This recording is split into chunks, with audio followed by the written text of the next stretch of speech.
Hello everyone, welcome to virtual online class. I am Professor Virginia Garrett Cannon, and today we are going to talk about Rhetorical Analysis, Essay 1. So far this semester, you have been learning about the rhetorical situation and the rhetorical triangle. You've been using these two concepts to understand better what is an academic argument.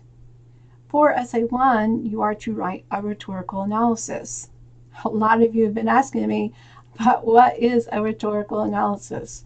So I have put together this video in hopes to better answer those questions. So let's think back to the rhetorical triangle and the rhetorical situation. I asked you to consider and to memorize all the components of argument. So, in order to conduct a rhetorical analysis, you need to dissect the rhetorical situation and its components and to determine whether or not the argument is effective or ineffective, or maybe a little bit of both. Maybe it's effective in some of its subclaims and ineffective in other parts. You will then create your own claim about the argument that you're analyzing. You will need at least 3 subclaims to support your own analysis. So let's review the components of argument. First, you have to have an author or a creator or an artist or a speaker, somebody who is making an argument. In that argument, there is at least one claim. We sometimes refer to this as a thesis statement. The thesis statement is supported with subclaims. These are specific points that are going to be proven with evidence. Now, your evidence are sources that you use to prove your point.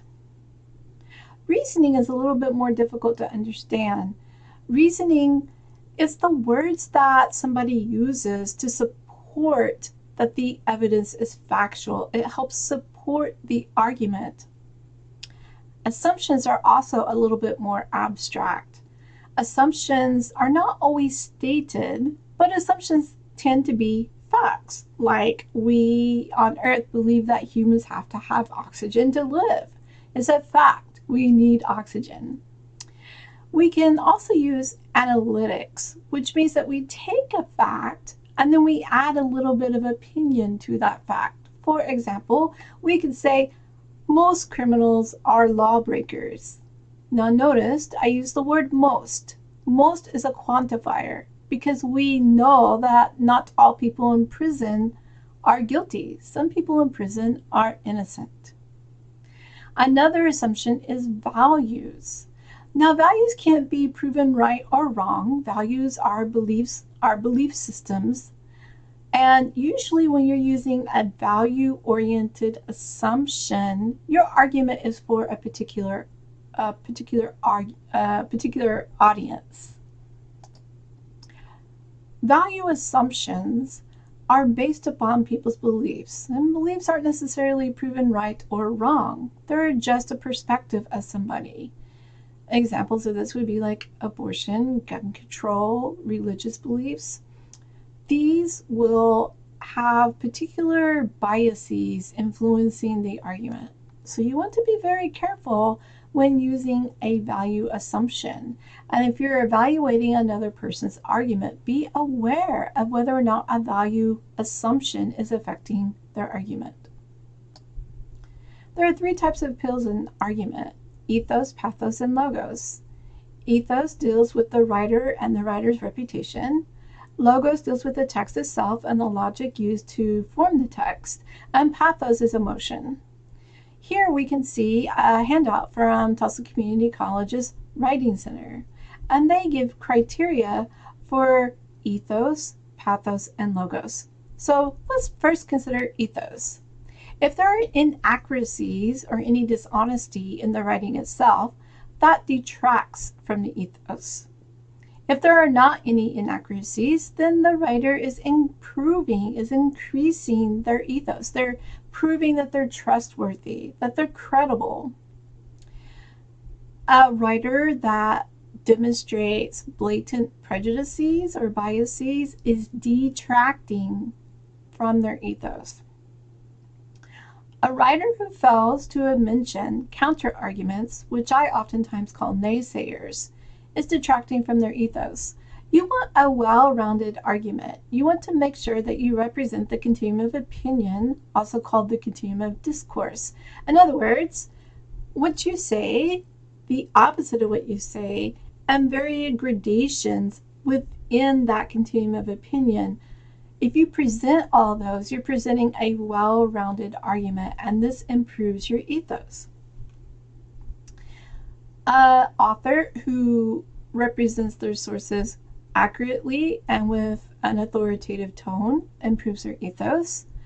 And if an author is able to use any common ground or any common beliefs or cultural values, can increase their ethos. So remember, ethos is like your reputation. You want people to think well of you. And as a writer, you want people to think well of your argument as well. Remember, an argument can come in other modalities too, such as TV, television, advertising, poetry, and the list can go on. For right now, I'm just going to deal with writing and author because it will make my words more fluid and easier to follow. Let's consider pathos. Pathos is emotion. Now, you don't want to be like that commercial advising dry eye guy who just stands in front of the TV and talks very monotone and you just want to shut the TV off. You want to have a little bit of emotion because a little bit of emotion engages the audience. But you also don't want to go overboard with your emotion, and because this will cause the audience not to want to listen to you. So let's look at the suggestions that the TCC Writing Center offers for us to consider. In regards to pathos, you want to build a rapport with your reader. And the reason that you want to build a rapport is because generally when you're making an argument, you want the audience, the reader, to take action upon your argument. You want them to do something. Pathos can distract the reader from important ideas, so don't go overboard with it. Sometimes an author or a screenwriter, etc., will exaggerate pathos in order to manipulate the reader or the audience. So when you're doing a rhetorical analysis, can you see that the author or the performer or the creator is exaggerating emotion? If so, then that would detract from the argument. Also, the lack of emotion would detract from the argument. Now, logos is the actual text itself. So let's say you are going to analyze Avengers: The Endgame. The movie itself is the text. It is the logos. There is also a second part to logos. Now, in Avengers: The Endgame, the directors and the screenwriters are making an argument. And they have subclaims to support their argument. So, logos is two-part, the text and the logic. Now, if an author or a creator does not use logic appropriately, then they have committed a fallacious argument. It means that there are errors in their argument, and you do not want fallacies to be in an argument. Also, logos deals with whether or not all of the thesis, the subclaims, all of the assumptions, if they're connected coherently in a logical fashion. Is there anything that they're using that is not necessarily part of the argument? If that's the case, then they haven't fully supported the logos. Also, an author wants to make sure that all the sources, all the evidence, the assumptions, the reasoning, everything that's used within the argument is pertinent, is relevant. It needs to be used in order to prove a point.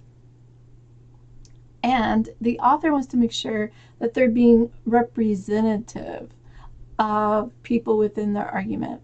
In many cases, this is when we need to use quantifiers like most, many, some, a few. There are other ways to be representative, and you can see that on the handout. You can also consider how an argument is structured, especially when dealing with a written argument. You can look at their body paragraphs. You can look for topic sentences, supporting sentences, quotes, closing sentences, transitional sentences. In longer essays, you may even have transitional paragraphs. You want to look at the introduction and the conclusion. This is all a part of logos because it's all a part of the text. So these are the three appeals. We have ethos, pathos, and logos.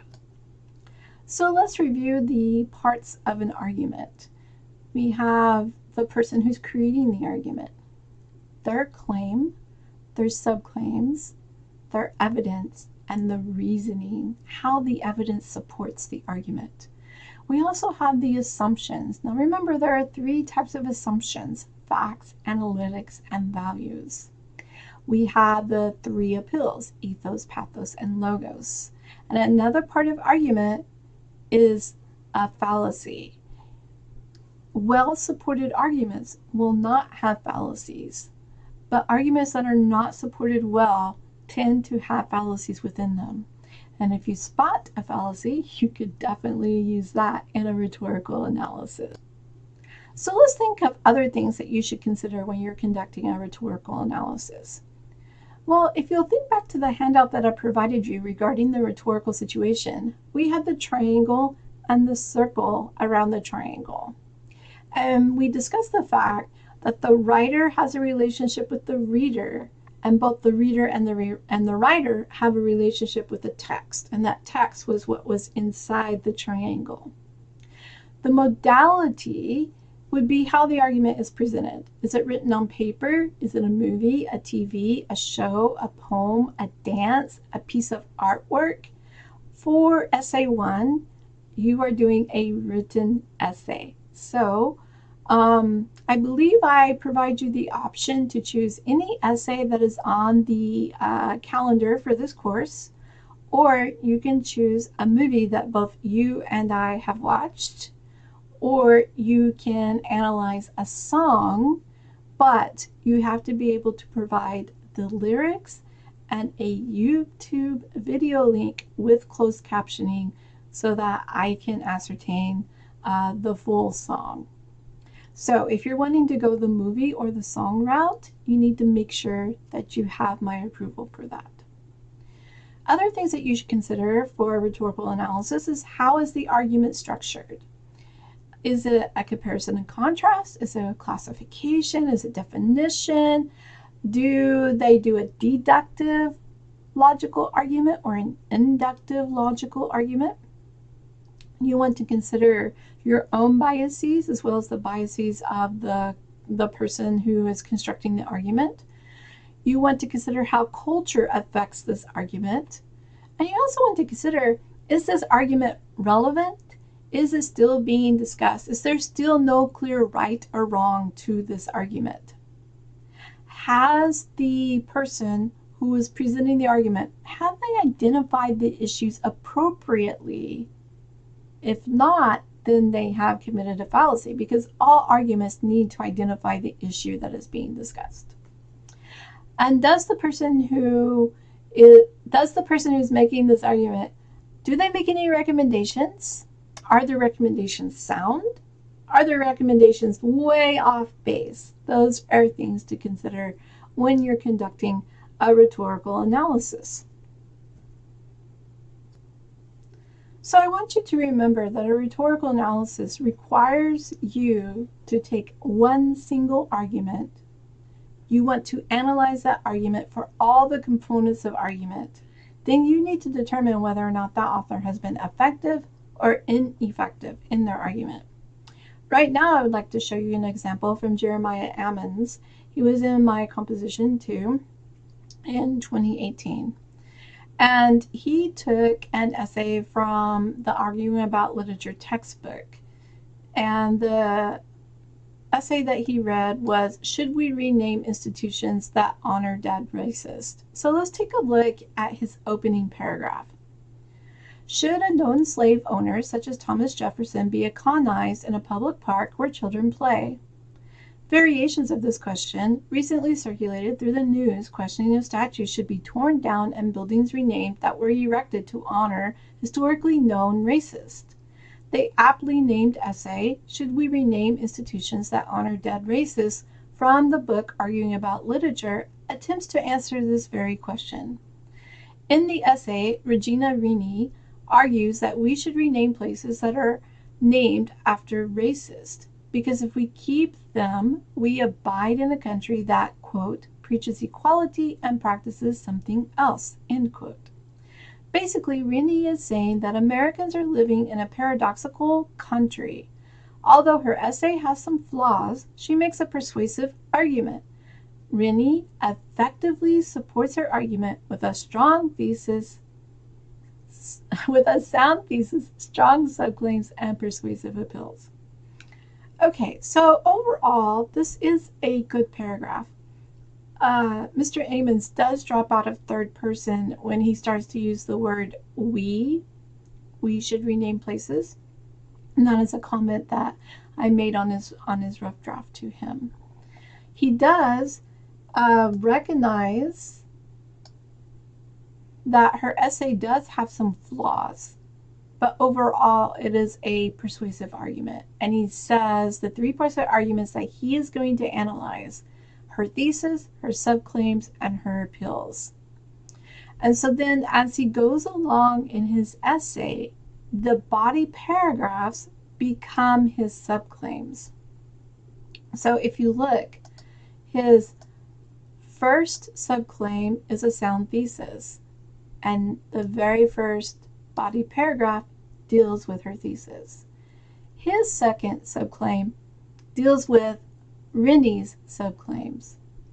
So if we go down to the next paragraph, we see him talking about her subclaims. Then he begins to talk about her appeals. And then if we go down to his last paragraph, in conclusion, Rini answers the question her title expresses very well. Her thesis is clear and the claims are reasonable.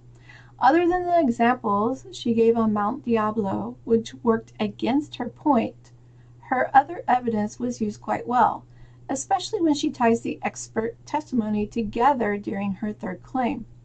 Her final appeal, where she urges readers to emphasize with the plight of those harmed by universities named after racists, is particularly effective, because to be moral, one has to be against the names that stand for social injustice.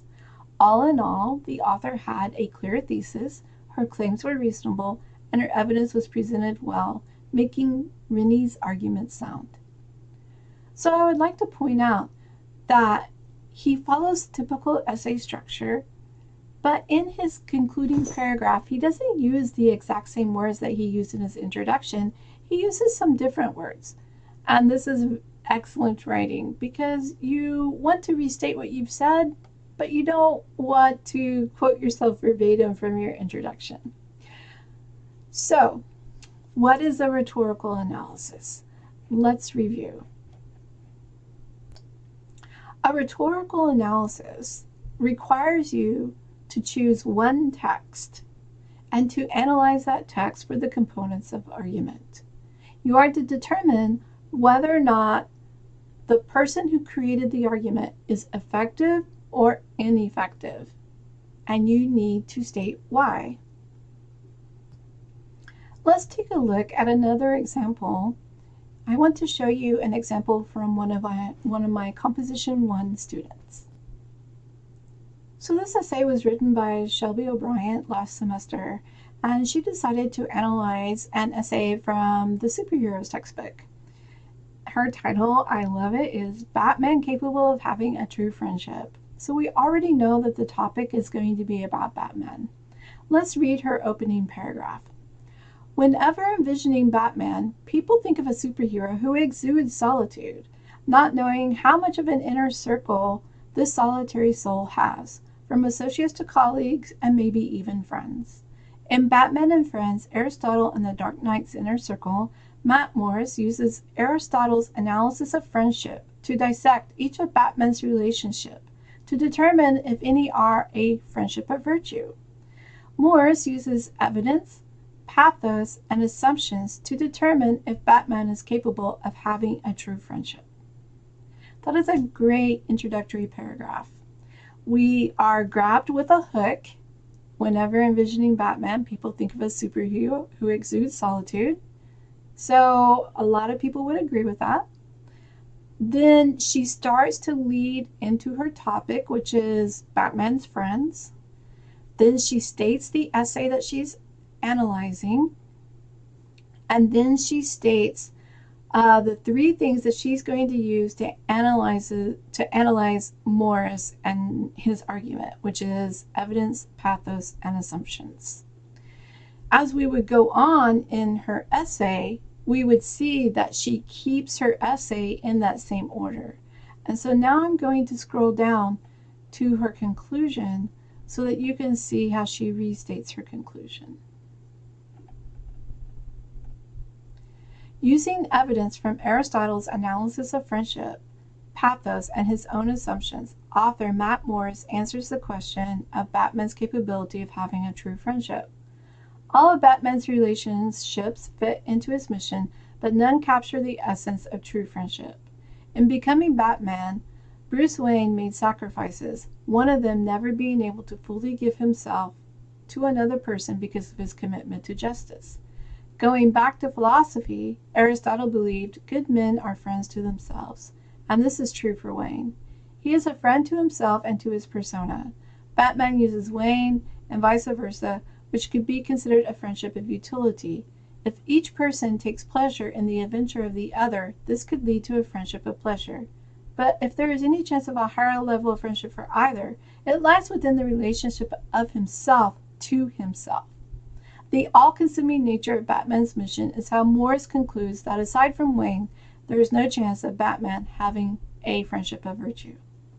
Now I'd like for you to notice the difference between Shelby's and Eamon's essays. Eamon uses the word effectively in his introduction and in his conclusion. Shelby does not. However, you can pick up in Shelby's body paragraph that she does believe that the essay is effective, that the argument is effective. So I would encourage you that if you're unsure, then you definitely need to state in your introduction whether or not the author is effective or ineffective.